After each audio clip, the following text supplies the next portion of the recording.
এই 10 কেজি ওজনের ভারী পার্সেলের মধ্যে এমন একটা জিনিস আছে যে জিনিসগুলো প্রধানত 3 রকমের ব্যক্তি কিনে থাকে।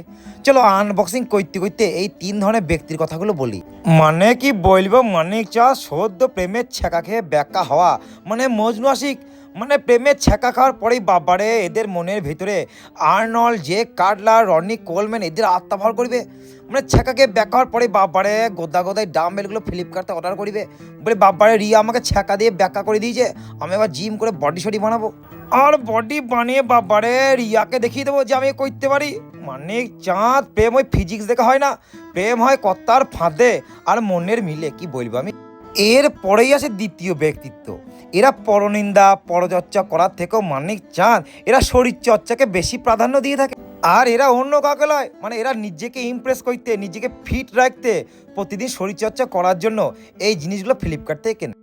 আর এইবার শেষ তৃতীয় গুণধর ব্যক্তি, মানে এদের কথা কি বলবো, মানে বলতে গেলে একটা উপন্যাস লেখা হয়ে যাবে। মানে এই ধরনের বাবারে পঙ্গপালগুলো বেশি থাকে আর কি। এরা হচ্ছে সেই মহান ব্যক্তি, মানে এদের নাকের নিচে যে হালকা পশমগুলো ছিল না, মানে এখন ইদানিং সেগুলো মোটা গোপে রূপান্তরিত হচ্ছে আর কি। আর এদের শরীরের বিভিন্ন হরমোনগুলো মানে পায়ের নখ থেকে মাথার চুল পর্যন্ত মানে প্রতিদিন প্রতিনিয়ত বুলেট ট্রেনের গতিতে ঘোরাফেরা করে। কি বলবো মানিক চাঁদ, এই যন্ত্রগুলো কিনে একটা এদের লক্ষ্য থাকে, এদের লক্ষ্য যে বাবারে যেইভাবে হোক মানে রমণীদের মানে আকৃষ্ট করতে হবে, মানে যেভাবে ফুল এই ভোমরাদের আকৃষ্ট করে তেমনই মানে এই জিনিস কিনে বডি শডি বানিয়ে বাবারে মানে পায়ে পেটে রিয়া টিয়া মিয়াকে আর কলেজের মামুনিদের বাবারে ইমপ্রেস করার জন্য এরা কিনবে। মানে কি বলবো আমি, মানে বডি শডি বানিয়ে বাবার দেখাইতে হবে, বাবারে আমার বডি দেখে মেয়েরা পাগল হয়ে যাবে, ওই কারণে এরা কেনে।